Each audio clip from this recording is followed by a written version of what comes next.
Yeah, off you go. I didn't get that. That's cute. Like a butter chicken sauce. What's your family all about? Do you know? Welcome back to another episode of the Entrepreneurial Family Man podcast. I am Chris Niemeyer, here with my good friends Michael McGreevy, Christopher McCluskey, and Jamie Slingerland. We're four guys crazy about our wives. We love our kids, and we want to kill in business too. And this podcast is designed to talk about those important domains of our lives, where they intersect, where there's tension, how we can grow in each of those domains. And today we want to reference just the previous podcast. We talked about the power of teaching your kids, of molding, shaping your family, that they're learning from you.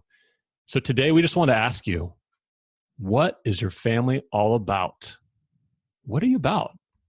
You know, when you think of starting a family, sometimes it's just the semantics of practically raising a family. And a lot of times we're just in survival mode. But how could you thrive as a family? Do people really know what you're about? And do you know, and do your kids know what you're about? You know, they say on web pages, the second most visited page on your website is your about, the About Us section. Second most visited page. So if you were to be seen as a family, what's that second step, that second question? What are you known for? What are you about as a family?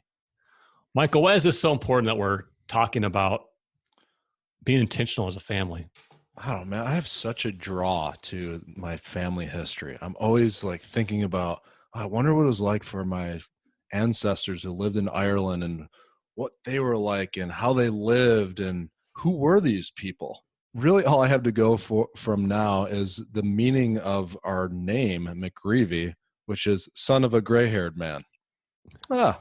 Does that fully encapsulate the McGreevy legacy? My dad, yes, he has gray hair, but there's more to my family than that, and I want there to be more to my legacy than that. And so we've spent some time together, Lydia and I, talking about what do we want our name to be all about? What is our legacy as the McGreevy family? So we started a document about 5 years ago, starting to record some of those basic things of what we're about as a family. What do we want to be known for from our time here on earth? And how can we pass that on to the next generation? So this is big for me. I want to be intentional in this area. I like that you're so intentional. You've actually put thoughts to paper, because a lot of guys don't, right? I mean, that's extraordinary to be able to do that. Jamie, I know you and Ruthie are also very intentional in terms of how you want to live, how you want to raise your kids, your family unit. You guys are known for hospitality in that house and welcoming, with open arms. But how do you approach maybe a family mission statement or family values? Similar to Michael, we've spent some time putting pen to paper, writing down some stuff, tweaking. I know when we started homeschool, we actually came up with the rules of what our family stands for. So very simple rules on how to respect each other. And then we came up with the slogan as well. Just putting pen to paper of what we're about. Everybody stands for something, but it's powerful when you go deeper and you really clarify what it's all about. And especially through the lens of faith, right? We have a compass and we don't, we can all mine that mission if we take some time and leave space for it, but it's something that probably most people don't do. So in the Slingerland family slogan, we talk about we are here to honor and glorify God, and that we want to be wise stewards of everything that we manage.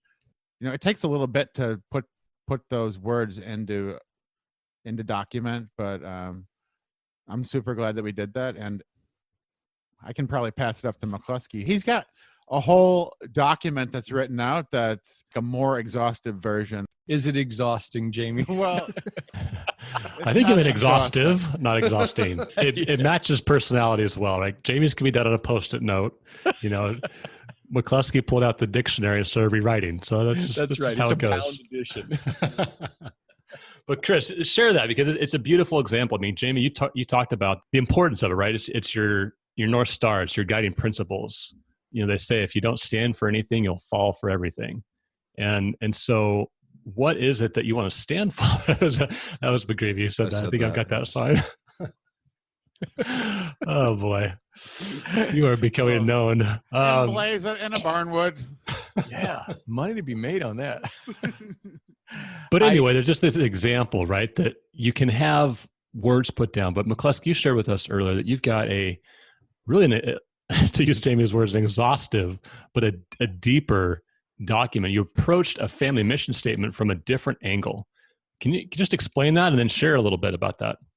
Yeah, you bet. Sincerely, I do mean this when I say that brevity is beautiful on something like this. So a single mission statement, ideally a single sentence and one that anybody could spout out at a moment's notice is an ideal. So anything that I'm sharing here is more of the backstory or the fleshing out of all of the why and what would the fruit be of that and that kind of stuff behind the mission statement. Years ago, I read a book called Jesus, Life Coach. It was by Lori Beth Jones. Actually, it's well worth the read. It's got a lot of good material in it still today. It's probably close to 17, 18 years old now. But in it, one of the things that she says right at the beginning is the importance of a mission statement. She used a metaphor of a soldier being confronted in a time of war. If a soldier suddenly showed up at a guard post unannounced and the guards are there, protecting everybody else, they're going to point a gun right at that soldier who suddenly appeared. And they're going to say, state your name, rank, serial number, and your mission. Soldier, state your mission. I mean, you better know those things really fast and know them on the spot when there's a gun to your head. And basically, if a soldier during wartime couldn't immediately state what their mission was, they were shot. That was it. Game over. You're not supposed to be here, or we're not sure you're supposed to be here. What are you here for? And I thought that's a great way of talking about the importance of a mission statement. What are we doing here anyway? Did we just fall in love with an incredibly attractive woman to us and we got stars in our eyes and went to the altar and said, I do, and kind of started playing house? Now there's something that we all agree is much bigger, much more important than just that. Well, what is that? And what is it supposed to look like? What is the North Star that we're shooting towards? So that's where these things go. So yeah, Rachel and I engaged in an experience. We spent 12 weeks going over pieces and parts of a family mission document. It all settles down into our single mission statement, which is simply to raise a close-knit family who deeply love the Lord and each other and who seek to glorify God in all. It's all about love. That is God. And so when we have that in the family, that's what we're principally about. But I'll read this preface since it's what we were talking about here as the guys before we hit record. This is how we start our several-page document. We use the metaphor of business for our family. All of us are business persons listening to this podcast or recording this podcast. So if your family's a business, it's going to produce something. It's got a product. Well, the product here is the kids that we're turning out into the world and the witness of our marriage and all. So this is called Our Business is Our Family. It says our family produces healthy, mature Christians who impact the world powerfully for God's glory. They are solid citizens, spouses, parents, friends, business persons, and influencers. Solid people on all of those measures. It goes on and says, we don't borrow society's default visions for what's valuable in life or what's realistic to expect in marriage or in parenting or schooling, in entering the work world, in living the Christian life. We are not raising our kids, quote, for the world, meaning to gain the world's approval or applause or even its attention. We are raising them for the Lord as they are His, and He has entrusted them to us. We care only about gaining His approval, His well done, good and faithful servant. We are working for the applause of heaven. Our primary goal then is to raise up godly seed. The secondary goal, to prepare those children for adulthood, to carry that primary function into their own families. And a tertiary goal is to be a light to other individuals and couples and families, ministering to them when requested.